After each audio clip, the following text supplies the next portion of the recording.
ఆలోచిద్దాం, ఆశీర్వదిద్దాం. ఉమ్మడి నల్గొండ, ఖమ్మం, వరంగల్ పట్టభద్రుల ప్రశ్నించే గొంతు తీన్మార్ మల్లన్నకు మొదటి ప్రాధాన్యత ఓటు వేసి గెలిపిద్దాం.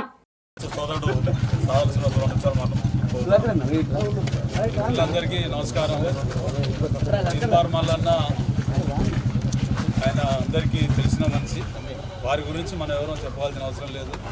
మంచి పోరాట యోధుడు. ప్రజా సమస్యల మీద, ప్రధానంగా బడుగు బలహీన వర్గాల సమస్యల మీద నిరంతరం పరిశ్రమిస్తూ ఉన్నాడు.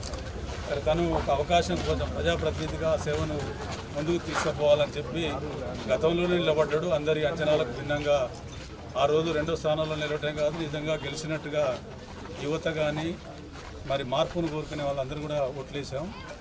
సరే ఈరోజు కాంగ్రెస్ పార్టీ నుంచి తను కాంటెస్ట్ చేయటం, సరే ఆ పార్టీ కంటే ఆయన పేరు చాలా గొప్పగా చర్చలో ఉంది. రెండోది, ఆ పార్టీ కూడా ఇలా దేశంలో బీజేపీ మతోన్మాదం, లేకుంటే టీఆర్ఎస్ అవకాశవాదం, వీటన్నిటిని కూడా ప్రజలు జరిగిన ఎన్నికల్లో ఒకరికి తీర్పిచ్చారు, రెండోరికి కూడా ప్రశ్నించబోతా ఉన్నారు. ఈ సందర్భంలో వారు వేదిక ఎంచుకున్నా కానీ, లేదా వారు వ్యక్తిగతంగా ఉన్నా కానీ, ఇవన్నీ కూడా మనలాంటి ప్రధానంగా అన్ని సెక్షన్ల వాళ్లకు ప్రశ్నించే గొంతుకు కావాలనే తపన ఉంది. సిపిఎం పార్టీ రాష్ట్ర కమిటీ ఇప్పటికే మద్దతు ప్రకటించింది. మేము కూడా మా పార్టీ తరఫున మద్దతు ఇస్తున్నాం. గ్రౌండ్ వాసులుగా, మిత్రులు, శ్రేయోభిలాషులు, పార్టీలకు అతీతంగా అందరం ఒక ప్రశ్నించే గొంతును నిలబెట్టాలని సిపిఎం పార్టీ వైపు నుంచి, వ్యక్తిగతంగా మల్లన్న వైపు నుంచి అందరికీ విజ్ఞప్తి చేస్తున్నాం. ప్రియమైన ఈరోజు తీన్మార్ మల్లన్న దగ్గరికి వచ్చిండు. ఇంతకుముందు అన్న చెప్పినట్టు తీన్మార్ మల్లన్న అనే వ్యక్తి పరిచయం చేయాల్సిన అవసరం లేదు.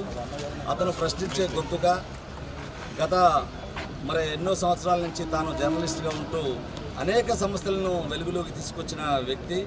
అతను వేరే ఇంకా చెప్పాల్సిన అవసరం లేదు. పోయినసారి 2వ స్థానంలో ఉన్నాడు, ఈసారి ప్రథమ స్థానంలో ఉంటాడని ఆశించి అతను మొత్తం కూడా తిరుగుతూ ఇవాళ మన కాలేజ్ గ్రౌండ్కి వచ్చిండ్రు. వారిని మనందరం కూడా సపోర్ట్ చేయాల్సిన అవసరం ఉంది. వ్యక్తిగతంగా కానీ, తాను పార్టీగా కానీ ఈరోజు కాంగ్రెస్ పార్టీ నుంచి వచ్చింది కాబట్టి తప్పకుండా అన్న గెలుస్తాడు. గెలిపియాలని చెప్పేసి మీ అందరినీ మరొకసారి విజ్ఞప్తి చేస్తున్నారు. తీన్మార్ మల్లన్న వాస్తవంగా అందరి వాడు తెలియని వ్యక్తిగత కాదు. దాదాపు అన్న నేను కూడా కలిసి 3 అంబేద్కర్ విగ్రహం కూడా ఆవిష్కరణ చేయడం జరిగింది. సరే ఏది ఏమైనా ఈరోజు బాబాసాహెబ్ అంబేద్కర్ ఏదైతే ఓటు హక్కు అనిపించిందో ఇలాంటి వ్యక్తులను రాజ్యసభ కానీ చట్టసభలో పోతే ప్రశ్నించే గొంతులు ఉండాలనే ఒక ఆలోచనతో పార్టీ నిర్ణయం కావచ్చు, కాంగ్రెస్ పార్టీ కానీ ఏదైనా కూడా ఒక మంచి వ్యక్తిని పెట్టినందుకు చాలా సంతోషం. మేము కూడా గతంలో సామాజిక ఉద్యమాలు చేసే వ్యక్తులం.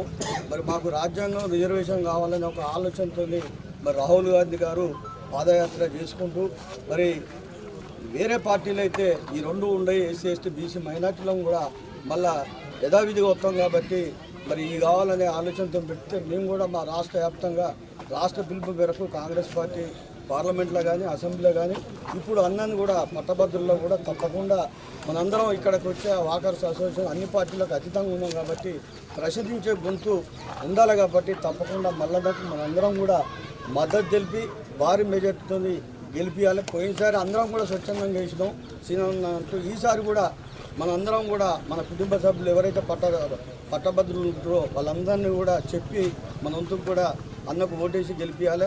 అందులో మిత్రుడు రియాజ్ ఇక్కడ వ్యక్తే, అందరితో కలిసి చదువుకున్న వ్యక్తి. వీళ్ళ నాన్నగారు కూడా ఇంగ్లీష్ చెప్పేది మా అందరికి కూడా. మిత్రుడు కూడా మనకు కూడా అందుబాటులో వచ్చినందుకు తమ్ముడు కూడా ప్రత్యేక ధన్యవాదాలు. పుల్లన్నకు కానీ, శ్రీనన్నకు కానీ, అంజన్నకు కానీ అందరికీ కూడా ఉషోదయ ఆఖరి అసోసియేషన్ మిత్రులందరికీ కూడా పేరు పేరున జైబీలు తెలియజేస్తాం. ఆలోచిద్దాం, ఆశీర్వదిద్దాం. ఉమ్మడి నల్గొండ, ఖమ్మం, వరంగల్ పట్టభద్రుల ప్రశ్నించే గొంతు తీన్మార్ మల్లన్నకు మొదటి ప్రాధాన్యత ఓటు వేసి గెలిపిద్దాం.